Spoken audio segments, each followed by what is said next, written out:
नमस्कार। आज हम हाल के इजरायल ईरान संघर्ष पर थोड़ी गहराई से बात करेंगे।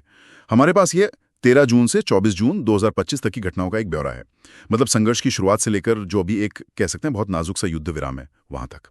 हमारा मकसद यह है कि इन स्रोतों से समझे कि भाई हुआ क्या था और अभी क्या स्थिति है।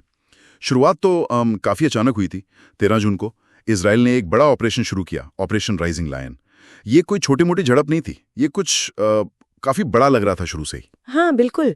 और देखिए, पहले ही दिन इजराइल ने ईरान के अंदर 100 से ज्यादा ठिकानों पर हमला किया। इसमें तेहरान, इस्फहान, नतान्स के पास जो परमाणु और सैन्य ठिकाने हैं वो शामिल थे। और अहम बात ये कि इसमें IRGC मतलब ईरान के रेवोल्यूशनरी गार्ड्स के कई बड़े कमांडर और कुछ वैज्ञानिक भी मारे गए। तो परमाणु ठिकानों को एकदम शुरुआत में ही निशाना बनाना ये दिखाता है कि तनाव का लेवल तुरंत कितना बढ़ गया था। और इसका असर सिर्फ सैन्य ठिकानों तक नहीं रहा होगा।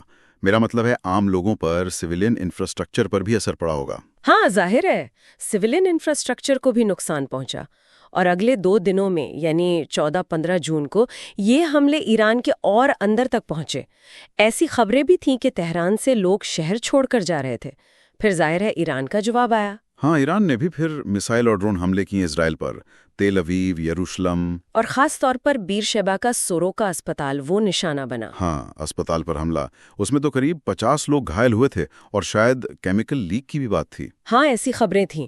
ये दिखाता है कि कैसे मतलब हमले और जवाबी हमले का सिलसिला कितनी तेजी से बढ़ा।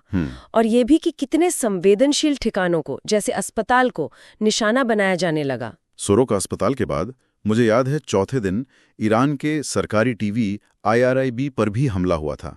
तो ये सिर्फ मिलिट्री टारगेट वाली बात नहीं रही, इसमें एक मनोवैज्ञानिक पहलू भी साफ दिख रहा था, है ना? निश्चित रूप से। देखिए, अस्पताल हो या मीडिया सेंटर, इन पर हमले अक्सर डर फैलाने और दूसरी तरफ का मनोबल तोड़ने के लिए किए जाते हैं। और ये सिलसिला चौथे से 9वें दिन तक, मतलब 16 से 21 जून तक चलता रहा। इजराइल ने हथियार डिपो निशाना बनाए, सेंट्रीफ्यूज प्लांट पर भी हमला किया। ये सेंट्रीफ्यूज आपको पता है परमाणु ईंधन बनाने में काम आते हैं। और इसी दौरान ईरान ने भी अपनी तरफ से धमकी दी, बड़े मिसाइल हमले की। और वो NPT वाली बात भी आई थी, मतलब परमाणु अप्रसार संधि से हटने पर विचार करने की बात।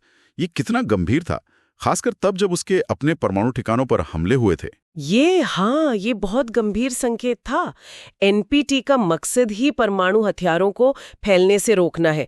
तो ईरान का ये कहना कि वो इससे हट सकता है, और वो भी तब जब अमेरिकी रिपोर्ट्स कह रही थीं कि वो बम बनाने से कुछ ही हफ्ते दूर है। ये एक तरह से दुनिया को चेतावनी थी कि वो अपनी परमाणु क्षमता और बढ़ा सकता है। और इस सब के बीच जाने जा रही थी दोनों तरफ। चौथे दिन तक इजराइल में 17 मौतें, ईरान में 224 से ज्यादा बताई गई। और ये आंकड़े तो बढ़ते ही गए। हाँ, कुल मिला के हताहतों की संख्या तो काफी ज्यादा हो गई थी आखिर तक। हाँ, बहुत ज्यादा। संघर्ष के अंत तक के जो अनुमान है वो इजराइल में करीब 28 से 30 मौतें और लगभग 380 घायल, जबकि ईरान में 600 से 1000 के बीच मौतें और 3400 से ज्यादा घायल। ये सिर्फ आंकड़े नहीं है, ये बहुत बड़ी मानवीय त्रासदी है। फिर 11वें दिन 23 जून को ईरान ने एक और कह सकते हैं बड़ा कदम उठाया। कतर में जो अमेरिका का अल उदीद एयरबेस है उस पर मिसाइल दागी। इसे नाम दिया operation glad tidings of victory. बिल्कुल। हालांकि वो मिसाइलें रोक ली गईं और कोई अमेरिकी हताहत नहीं हुआ, लेकिन अमेरिकी बेस को निशाना बनाना ये संघर्ष के दायरे को बहुत खतरनाक तरीके से बढ़ाने वाला कदम था। शायद इसी के बाद डिप्लोमेसी तेज हुई। हाँ, ऐसा लगता है, क्योंकि अगले ही दिन 12वें दिन 24 जून को अमेरिका की मध्यस्थता से 24 घंटे का युद्ध विराम लागू हुआ है। और कहा गया कि इसकी पहल ईरान ने की थी, लेकिन ये टिका नहीं है ना। हाँ, यही इस पूरे संघर्ष की एक तरह से कहानी रही। युद्ध विराम की घोषणा हुई और लगभग तुरंत ही उसके उल्लंघन की खबरें आने लगीं। बेरशेबा में फिर हमला हुआ, कम से कम 4-5 इजरायली मारे गए, और जवाब में इजराइल ने भी तेहरान के पास रडार साइटों पर हमले किए। ट्रंप ने भी इस पर निराशा जताई थी। ये दिखाता है कि जमीनी हकीकत कितनी मुश्किल है और विश्वास की कितनी कमी है दोनों तरफ। अच्छा, और बाजारों पर क्या असर पड़ा था इस सब का, युद्ध विराम की खबर का? हाँ, जैसे ही युद्ध विराम की खबर आई, तेल की कीमतें गिरीं करीब 5-7% और स्टॉक मार्केट चढ़ गए।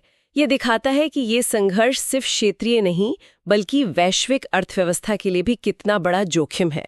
अमेरिका और कतर जैसे मध्यस्थों की भूमिका तो अहम रही, लेकिन स्थायी समाधान तो अभी बहुत दूर लग रहा है। तो अगर हम संक्षेप में देखें तो एक अचानक शुरू हुआ संघर्ष, फिर तेजी से बढ़ती जवाबी कार्रवाइयां जिसमें नागरिक और संवेदनशील ठिकाने भी शामिल थे, भारी जनहानि हुई और अंत में एक युद्ध विराम हुआ जो होते ही टूटने लगा। बिल्कुल, अभी स्थिति बेहद नाजुक है, अनिश्चित है। युद्ध विराम बना रहेगा या नहीं ये देखना होगा। कूटनीतिक कोशिशें क्या रंग लाती हैं और ईरान का परमाणु कार्यक्रम किस तरफ जाता है, खासकर IAEA यानी अंतर्राष्ट्रीय परमाणु ऊर्जा एजेंसी की पहुंच को लेकर, ये सब अब देखने वाली बातें होंगी।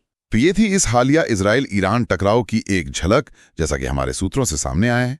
बिल्कुल। और जाते जाते शायद एक सवाल सोचने के लिए छोड़ सकते हैं हम कि हमले और जवाबी कार्रवाई का ये जो खतरनाक चक्र हमने देखा और युद्ध विराम का लगभग तुरंत टूट जाना, इसको देखते हुए वो कौन से गहरे बुनियादी मुद्दे हो सकते हैं जो इस क्षेत्र में एक टिकाऊ शांति को इतना मुश्किल बना देते हैं।